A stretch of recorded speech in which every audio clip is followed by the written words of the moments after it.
오 목사님이 벗으래요. 벗겠습니다. 오늘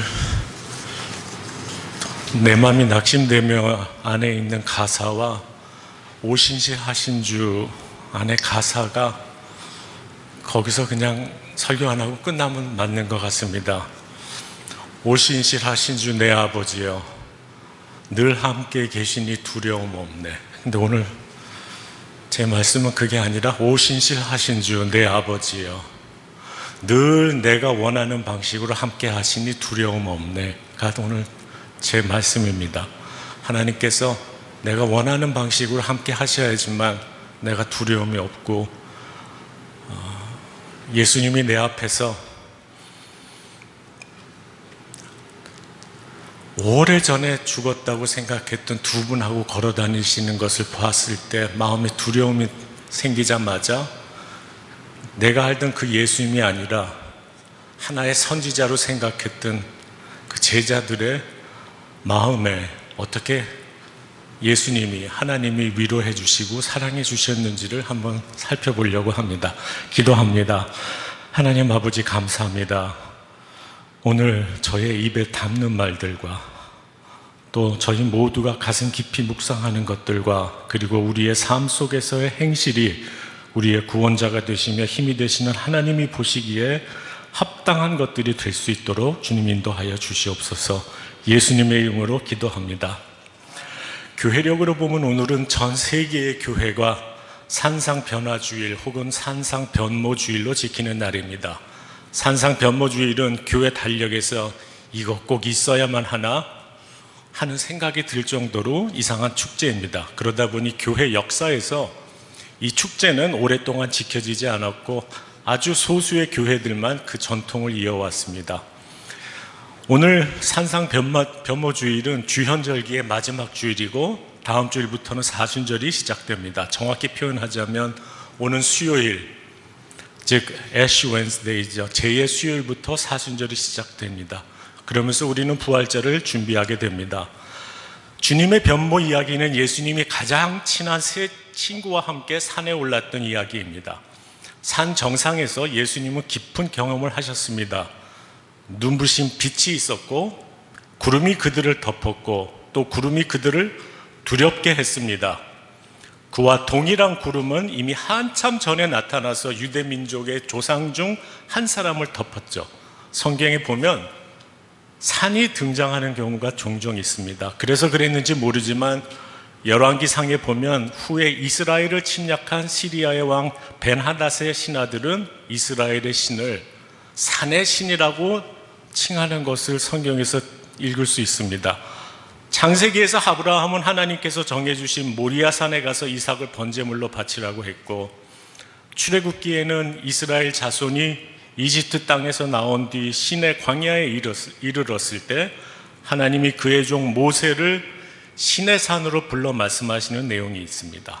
모세가 불이 붙었는데도 타지 않는 떨기나무 가운데서 하나님을 처음 만난 것도 호렙산입니다. 예수님이 공생애를 시작하시고 악마에게 받으신 세 번째 시험 또한 높은 산에서 일어났습니다. 마태서는 예수님의 산상수훈 또한 산 위에서 주신 것으로 전하고 있습니다.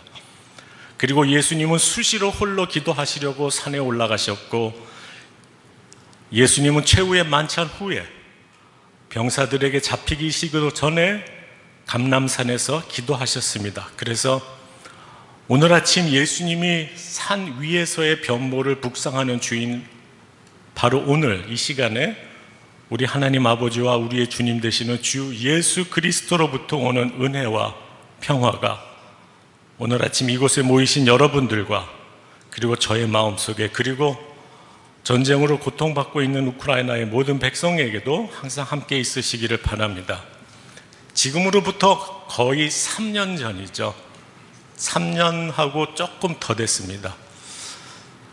2019년 2월 24일은 제가 이곳에서 안수를 받은 날입니다. 믿기 어렵습니다. 벌써 3년이 됐고, 얼마 전 팔복 루터교회 홈페이지를 보니까 그날 찍은 사진이 앞에 있어서 반갑기도 했고 또 놀라기도 했습니다. 왜냐하면 그 당시 앞에 서 있는 저의 사진을 보면서 도대체 저 사람의 말을 누가 진지하게 받아들일 수 있을까 하는 생각이 들었기 때문입니다. 여러분은 저같이 이상적이고 근시안적이며 순진한지 아닌지 모르겠지만요, 환경보호적이고 자신의 약점을 인식하지 못하는 목회자들을 훈련시키기에 딱 좋은 아주 착한 분들입니다. 이곳에 있을 동안 저보다 훨씬 지혜로우신 여러분은 저를 올바르게 평가해 주셨고 나쁜 점보다도 높은 점을, 좋은 점을 봐주셨습니다. 모든 것이 미숙했던 저에게 보여주신 인내심과 사랑스러운 웃음에 항상 감사드리고 그리고 축복드립니다. 많은 시간이 흘렀고 그동안 저에게도 많은 일이 있었습니다. 제 주위에도 많은 일이 있었고 우리나라에도 전 세계에도 많은 일이 있었습니다. 지금 이 시간에도 러시아의 횡포로 인해 고생하는 민족이 있습니다. 하지만 변함없는 것은 우리를 향한 하나님의 사랑입니다. 어려운 중에서도 저희의 생각과 다른 방법으로 우리를 도우셨고 길을 보여주셨고 그 길을 갈 수 있는 지혜와 힘 또한 공급해 주셨습니다.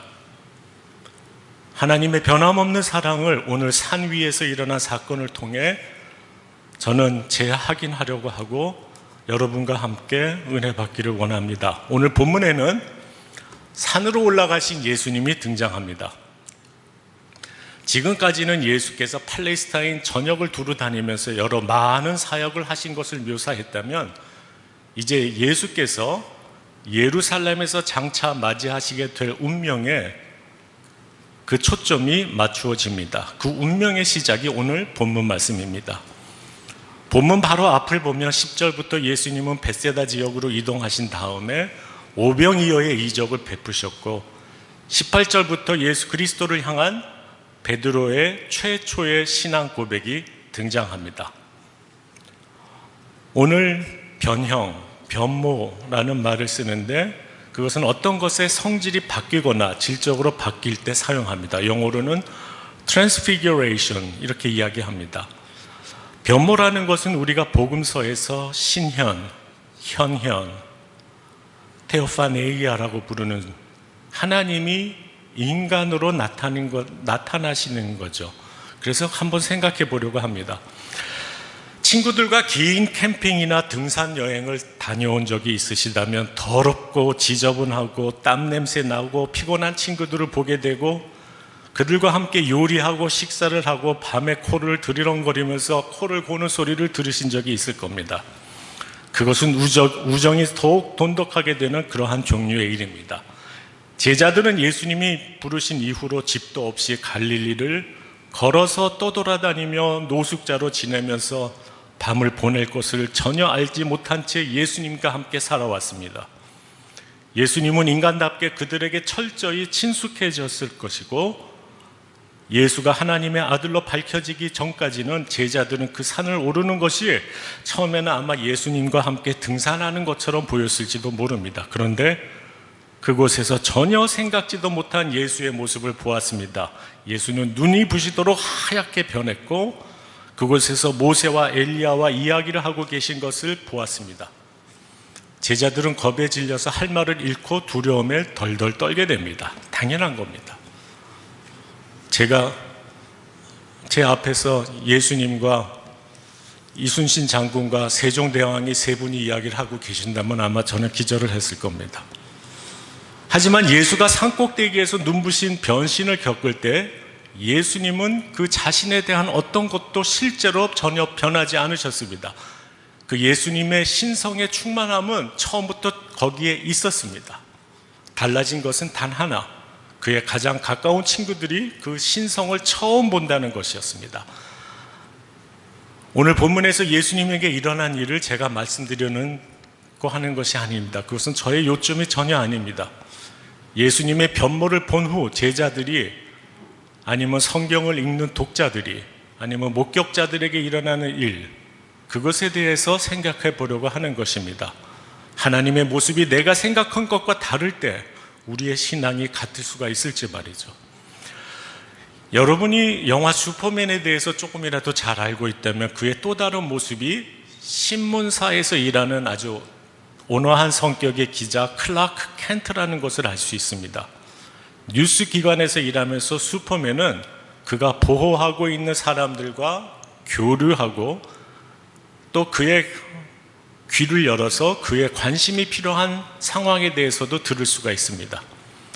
클라크 켄트라는 인물의 성격은 그런데 보면은 조금 우스꽝스럽죠. 그래서 안도감을 주기도 합니다. 사람들은 종종 켄트를 과소평가하고 슈퍼맨에게는 절대 하지도 않을 그럴 말을 켄트에게는 합니다.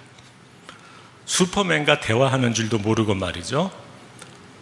슈퍼맨의 변장이 단지 뿔테 안경 하나였기 때문에 더욱 우스꽝스러워 보일지도 모르겠습니다. 아무튼 사람들이 그 변장한 슈퍼맨을 과소평가하는 방식은 사람들이 하나님을 과소평가하는 방식과 비슷합니다. 다르다면 우리가 하나님을 과소평가할 때 그것이 항상 슈퍼맨에게 하는 것처럼 재미있거나 귀엽지 않다는 겁니다. 종종 우리는 우리가 만나는 하나님이 진짜 하나님보다 못한 것처럼 생각하기도 합니다. 하나님이 이 세상의 잔인함과 불일치를 내버려 두시는 것처럼 생각합니다. 하나님이 하시는 일이 좋지 않은 것처럼 생각할 때도 있습니다. 우크라이나 전쟁처럼 말이죠. 물론 일이 순조롭게 뜻대로 될 때 우리는 하나님을 찬양합니다. 그러나 우리의 상황이 어려울 때 우리는 우리를 인도하시는 하나님의 능력에 의문을 제기합니다. 우리 믿음의 놀라운 점은 비록 예수님이 이 순간에 저와 여러분 앞에 하나님의 온전한 위엄을 함께 나누시면서 나타날지라도 우리는 여전히 그분을 보기를 더 갈망할 것이라는 것입니다. 오늘의 본문 이야기 앞부분에서 베드로는 그의 생애의 최고의 순간 중 하나를 경험했습니다. 베드로는 예수를 하나님께서 보내신 그리스도라고 고백합니다. 즉 예수가 메시아임을 선포를 했습니다. 이는 오직 하나님만이 알고 계신 지식이었습니다. 그것을 베드로가 말했을 때 그것은 베드로에게 큰 영적인 승리였습니다. 그런데 일주일이 채 지나지 않아서 이 산에서 베드로는 예수를 랍비, 선생님이라고 부르면서 무심코 엘리야와 모세를 예수님과 같은 수준에 올려놓습니다. 의도치 않게 베드로는 예수님 앞에서 그분의 존재를 깎아내렸습니다. 그는 예수가 모세와 엘리야와 함께 인간의 손으로 만든 천막에서 지내는 것을 기뻐할 것이라고 상상했습니다. 왜 그랬습니까? 그것은 산 꼭대기에서 예수님이 하나님과 같은 분이라는 현실이 드러났기 때문입니다. 현실이 드러날 때 인간은 두려워하고 사물을 올바로 볼 수 없게 됩니다. 베드로와 그의 친구들 또한 그들 눈앞에 펼쳐진 현실 앞에서 당연히 두려워했을 것입니다. 저들은 사람으로서 당연히 원초적인 공포를 느꼈을 것입니다. 그런데 오늘 본문과 같은 내용의 마가복음에는 누가서에 없는 내용이 있습니다. 누가서는 우리가 오늘 읽은 누가서는 단지 베드로는 자기가 무슨 말을 하는지도 모르고 그렇게 말했다라고 적혀 있지만 마가서에는 한 줄이 더해져 있습니다. 제자들이 겁에 질렸기 때문이다. 제자들이 겁에 질려서 지네들이 무슨 말을 하는지도 모르고 그렇게 말했다라고 마가서에는 써 있습니다. 베드로는 그래도 저보다 훨씬 낫습니다. 빛나는 예수님과 오래전에 죽은 두 사람이 내 눈앞에서 함께 걸어다니는 것을 제가 봤다면 저라면 아마 제가 우사인 볼트가 된 것 마냥 아주 가장 빠르게 산에서 내려오고 아마 세계 신기록을 세웠을지도 모릅니다. 그러나 베드로는 일종의 두려움을 느낀 나머지 무슨 말이라도 하지 않을 수 없었을 것입니다.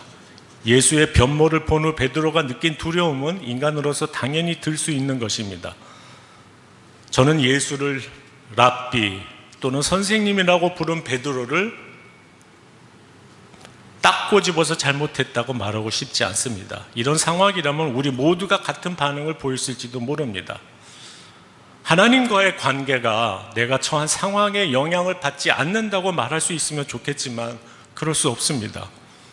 그래서 아까 제가 노래하면서 오신실하신 주 내 아버지여 늘 내가 원하는 방식으로 함께 하시면 두려움 없네라고 그 앞에 한 글자를 집어넣은 거죠. 우리는 우리가 처한 삶의 상황이 우리 마음에 있는 그리스도에 대한 신뢰를 약화시키게 허용해서는 안 됩니다. 우리를 향한 하나님의 사랑은 변함이 없기 때문이죠. 우리는 종종 너무 교만한 나머지 하나님이 무엇을 하셔야 되고 언제 어디서 어떻게 하셔야 하는지를 안다고 생각합니다. 그리고 그가 우리가 기대하는 대로 일을 풀어나가지 않을 때 우리는 하나님을 판단하고 그의 위대함에 대한 우리의 평가를 낮춥니다. 마치 슈퍼맨이 우리가 원하는 대로 해주지 않았을 때 그를 업신여기는 것과 비슷한 거죠. 우리는 우리의 의지와 감성과 이성을 하나님께 굴복되시는 대신에 우리는 때때로 하나님을 과소평가합니다. 베드로도 마찬가지였습니다. 한번 생각해 봅니다. 사랑하는 사람이 중병에 걸렸다거나 코로나로 중환자실에 입원을 했다거나 예상치 못한 일이 있어서 새로 구입한 자동차에 많은 비용이 드는 수리가 필요하다거나 지구온난화로 내가 사는 동네에 불이 나서 내가 사는 아파트가 모두 타버렸다거나 텔레마케팅 사기를 당해서 내가 정말 어렵게 모은 큰 목돈을 사기당했다거나 생각지도 않은 전쟁이 발발했다거나 이러한 경우 우리가 불안하거나 두려워하는 것은 당연하고 자연스러운 일입니다. 하지만 우리가 조심하지 않는다면 그 불안이나 두려움이 걱정거리가 돼서 나를 괴롭히도록 내버려 둘 수 있습니다. 걱정이 오래 지속되면 두려움으로 인해 우리는 하나님을 책망할 수도 있습니다. 우리가 이런 일을 겪도록 하나님이 허용하셨기 때문이라고 생각하기 때문이죠. 그래서 하나님이 잔인하시다거나 무관심하시다거나 멀리 계시다거나 사랑하지 않으신다거나 이러한 많은 부정적인 형용사를 사용해서 하나님을 비난할 수 있습니다. 우리는 그분이 나를 사랑하신다면 이 고난에서 나를 보호해 주실 것이라고 생각할지도 모릅니다. 우리는 결국 하나님의 선하심과 우리를 인도하는 하나님의 능력을 과소평가하게 됩니다. 저 또한 때때로 처한 상황이 하나님의 선하심에 대한 나의 인식을 결정하도록 내버려 두었을 때가 많았습니다. 저에게 닥친 문제가 하나님의 능력에 대한 저의 믿음에 영향을 미치도록 내버려 두었을 때가 많았다는 것입니다. 저의 두려움을 제 마음 안에 거짓 신으로 만들고 그것이 예수님에 대한 나의 신뢰를 잠식하도록 내버려 두었던 때가 있었습니다. 아이러니하게도 두려움과 걱정에 굴복할수록 저는 제 문제를 실제로 도와주실 수 있는 하나님께로 가져가려는 마음이 줄어들었습니다. 하늘과 땅을 만드신 위대하신 창조주, 만물을 하나로 묶으시고 내 허파에 직접 숨을 불어넣으시는 분이 약하시다는 것을 저는 어떻게 해서든지 믿어보려고 했던 것입니다. 하나님에 대한 우리의 믿음이 우리의 모든 문제를 해결할 힘을 가진 하늘에 계신 어떤 초자연적인 우상과 결부되어 있을 때 우리의 영웅 슈퍼맨이 우리가 원하는 것을 주지 못하는 경우가 거듭되면서 우리의 절망은 반드시 뒤따릅니다. 제가 아주 어린 철부지 아이였을 때 저는 하나님의 마음을 바꿀 수 있는 능력이 있다고 절대로 확신했습니다. 어머님, 아버지 말을 잘 듣는다거나 할머니 다리를 주물러 드린다거나 교회에 가서 조용히 앉아 있는다거나 동네 친구들과 놀다가 싸우지 않는다거나 딱지치기, 구슬치기를 하면서 다투지 않는다거나 썰매를 타면서 너무 밤 늦게까지 놀지 않는 것 등등등등. 사실 제가 어렸을 때는 하나님의 마음을 바꾸는 것이 그리 어려운 일이 아니었습니다. 하나님이 특별히 좋아하지 않으실 것 같다고 생각하면 안 하면 됐습니다. 그러면 저 위에 계신 하나님께서 나를 보고 웃어주실 거리라는 것, 웃어주실 것이라는 것도 알았습니다. 동생에게 양보한다거나 길을 가다가 휴지를 줍는다거나 지나가는 할머니 할아버지들에게 먼저 인사를 하면 하나님께서 칭찬해 주시고 내 편이 되어 주실 것이라고 절대적으로 확신했습니다.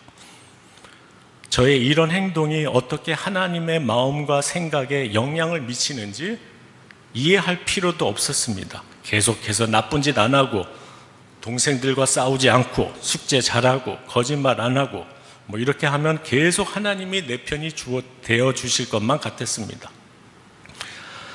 저는 하나님이 원하시는 일을 모두 하고 있다고 확신했기 때문에 한 번도 하늘에 있는 그 늙은 분이 나에게 뭔가를 가르치기 위해서 날 괴롭힐 것이라고 생각한 적이 한 번도 없었습니다.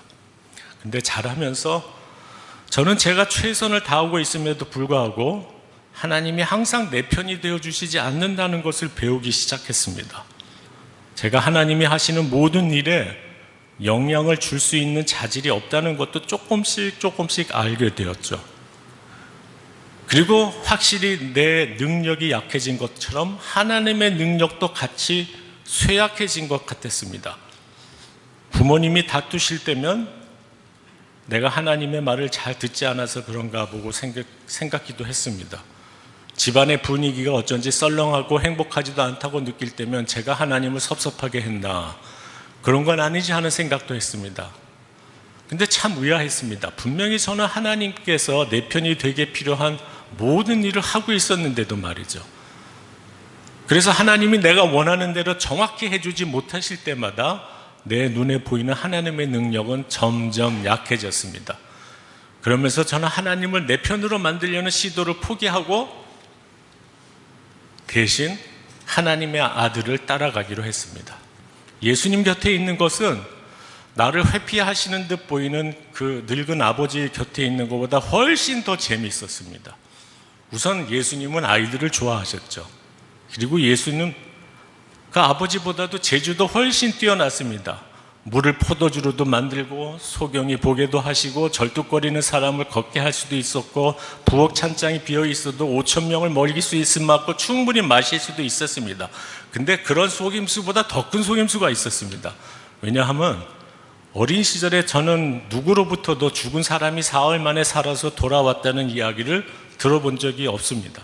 근데 그분이 그냥 돌아오시는 것이 아니라 주머니에다가 사탕을 잔뜩 넣어갖고 돌아오셨습니다. 그래서 주일학교에 가면 항상 사탕을 받았습니다. 그래서 하늘에 계신 나이 많은 분과 예수님을 비교하면 비교거리도 되지 않았다면서.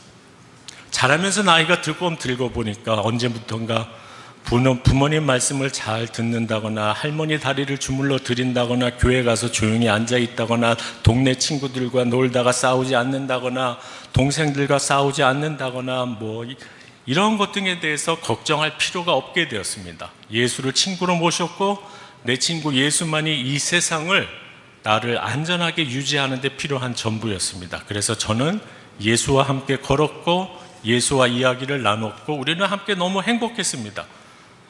근데 그 행복은 세상을 바꿀 수 있는 예수님의 능력을 의심하게 될 때부터 행복이 깨지기 시작했습니다. 저희 집이 왕십리역 가까이 있었는데 11살인가 12살이 되었을 때 집에 종종 대학생들이 헐떡거리면서 숨겨달라고 찾아오는 일이 많아졌습니다. 지금 생각하면 한양대학교 학생들인 것 같습니다. 부모님 얼굴에서 걱정과 근심을 보았습니다. 밖에 나가면 여기저기 군인들이 많이 있어서 나가서 노는 일도 그렇게 쉽지 않았습니다. 세상이 험악해진 것을 알 수 있었습니다. 저를 둘러싼 세상에서 무슨 일이 일어나고 있는지 좀 더 주의 깊게 듣기 시작했습니다. 그리고 중고등학교를 거쳐 대학교를 가고 세월이 지나면서 저는 이 복잡한 세상에서 예수님이 사셨던 방식으로 살기를 원했습니다. 예수, 기독교, 교회, 신학, 책임감, 그리고 윤리적으로 사는 것에 대해 고민하였고 좋은 선생, 좋은 아버지가 되기 노력했습니다. 결국 나이가 훌쩍 들어서 신학교에 입학했고 그곳에서 저는 교회를 변화시킴으로 세상을 바꿀 수 있다는 그런 어리석은 생각을 했습니다. 그 과정에서 저는 몇 년 동안 조금 지겹고 냉소적이었다는 사실을 여러분 앞에 고백해야 합니다. 정말 아무것도 바뀌지 않을 것이라고 생각한 날이 많이 있었습니다. 그러면서도 이 세상을 바꾸는 것뿐만 아니라 실제로 하나님을 변화시키는 것이 가능하다고 믿는 순간순간이 있었습니다.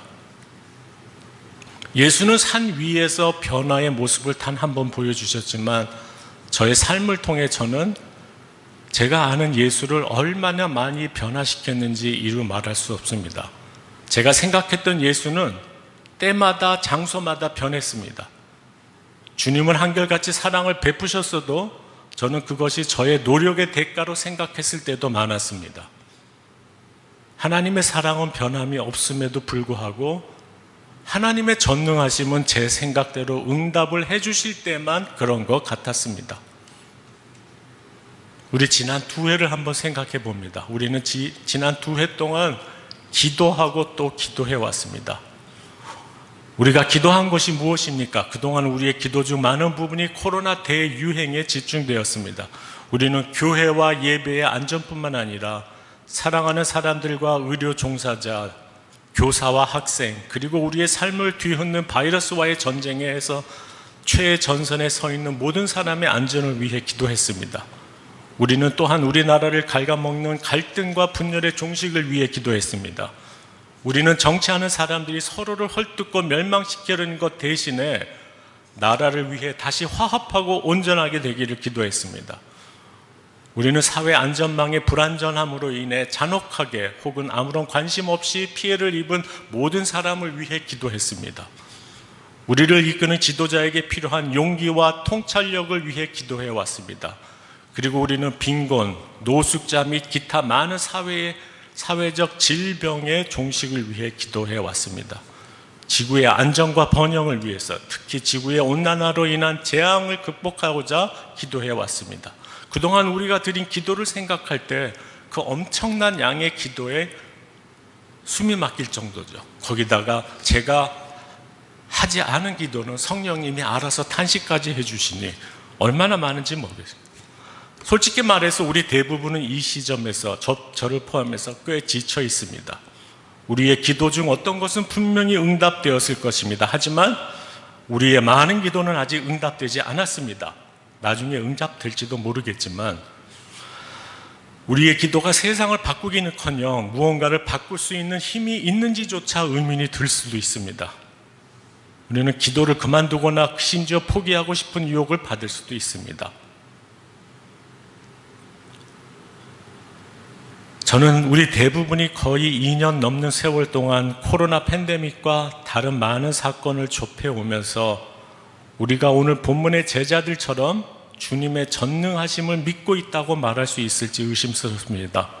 어쩌면 우리는 예수가 산에 오르자고 하여도 더 이상 예수님을 따라서 정상에 오르고 싶지 않을 수도 있습니다. 오히려 우리는 편안하게 잠잘 수 있는 밤, 걱정 없이 보내는 하루, 아니면 우리가 평범하다고 생각했던 것과 같은 것으로 돌아가는 것에 만족할지도 모르겠습니다.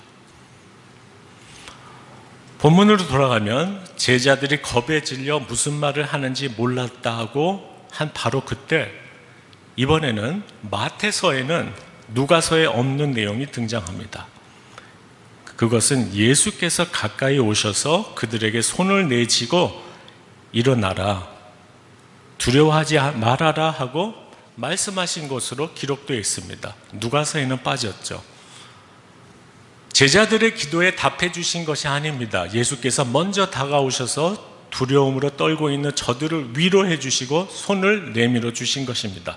일어나거라, 두려워하지 말거라, 그리고 내 손을 잡아라. 우리에게도 그러하십니다. 이것이 사랑입니다. 우리가 그 사랑을 찾기 때문에 구한 것이 아니라 우리의 모습 그대로 사랑하시는 주님이 먼저 나를 찾아주시고 사랑한다고 말씀해 주십니다. 하나님을 신뢰한다는 것은 이해가 부족하고 전체적인 윤곽을 볼 수 없음에도 불구하고 그분을 따르는 것을 의미합니다. 하지만 저에게 있어서 그것보다 귀한 것은 하나님을 신뢰할 수 있는 마음조차 하나님이 먼저 주셨다는 것을 아는 것입니다. 예수 그리스도를 통해서 먼저 손을 내밀으셨고 먼저 사랑하셨으며 먼저 고난을 받으셨습니다. 베드로는 변화산에서 무슨 일이 일어나고 있는지 완전히 이해하지 못했기 때문에 스스로 사건을 해석하려고 노력했습니다. 예수님을 이해하지 못하는 것은 불신자분들만이 아닙니다. 많은 기독교인들도 하나님의 나라가 예수님이 세우신 고난과 죽음과는 다른 방식으로도 건설될 수 있다고 생각합니다. 또는 그리스도인의 삶은 우리가 십자가를 지고 예수를 따르는 것과는 전혀 다를 것이라고 생각하기도 합니다. 우리는 예수님께서 우리와 함께 계신다는 가정하에 우리가 있는 곳에서 편안하게 우리 마음속에 대피소를 짓고 그 속에서 예수님과 함께 편안하게 거하려고 합니다. 그런데 베드로가 예수님의 위로를 받은 후 모든 것이 변했습니다. 모세와 엘리야와 구름도 모두 사라졌습니다. 오직 예수만 그곳에 계셨습니다. 예수가 우리가 가진 전부이고 우리에게 필요한 전부입니다. 이것을 느낄 수만 있다면 우리 매주일이 산상 변모주일 전통 변모주일이라고 해도 괜찮을 것입니다. 주님의 의례를 깨달을 수 있는 귀한 주일이 바로 이 산상 변모주일인 것을 깨닫는데 저는 한 달이 걸렸습니다. 처음에 오 목사님이 산상 변모주일날 말씀을 부탁하셨을 때 앞이 깜깜했습니다. 아무리 읽어도 여기서 복음을 찾을 수가 없었습니다. 근데 지금은 한 달 후 저는 이 말씀이 누구보다도 좋아집니다. 말씀을 마칩니다. 우리 인간 모두는 저마다 넘기 힘든 산이 있습니다. 아무리 넘으려 해도 주저앉을 수밖에 없는 난공불락의 산을 저마다 갖고 있습니다. 그런데 이 산을 스스로 넘어오시어 우리를 유심히 보시면서 사랑의 손을 내미시는 분이 계십니다. 바로 이 하나님의 사랑과 자비로우심이 우리가 산을 넘을 수 있게 해주십니다.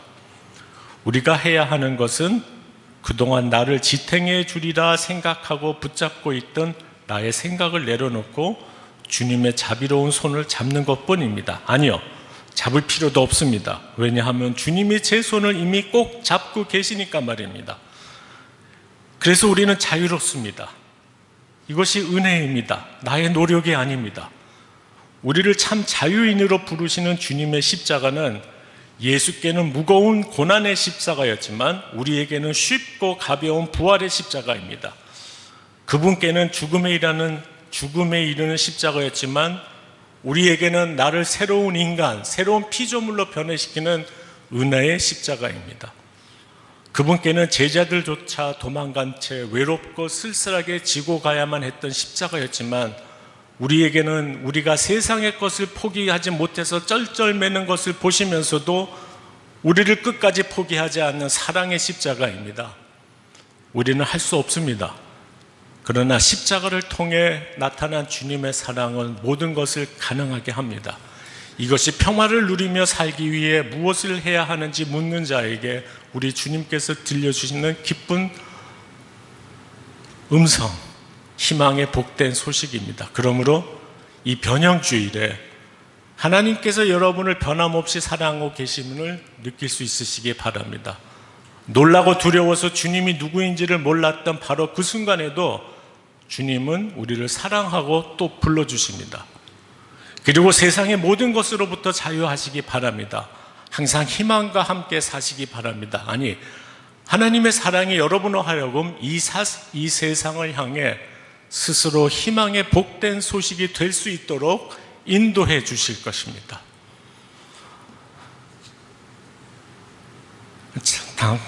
잠깐 기도합니다. 한 사람 한 사람을 마음에 품으시고 인내로 사랑해 주시는 하나님 아버지, 주님께서는 사랑으로 모든 일을 기억하시며 아무도 멀리하지 않으심을 감사드립니다. 사랑으로 모든 일을 기억하시며 우리가 두려울 수밖에 없고 놀랄 수밖에 없는 그런 상황에서도 항상 저희를 포기 않으시고 사랑해 주심을 감사드립니다. 주님, 저 또한 누군가를 포기하지 않고 사랑할 수 있도록 도와주십시오. 사랑과 도움이 필요한 사람들에게 기꺼이 더 가까이 다가갈 수 있도록 저희를 은혜로 인도해 주시옵소서. 주님께서는 저희 한 사람 한 사람이 꼭 필요하고 가장 좋은 은혜를 베푸신다는 것을 믿습니다.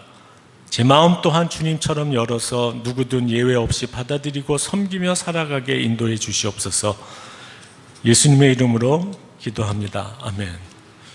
모든 지각에 뛰어난 전능하신 하나님께서 내려주시는 평화가 그리스도 예수 안에서 여러분과 그리고 저의 마음과 생각까지도 함께 지켜주시기를 소망합니다. 감사합니다.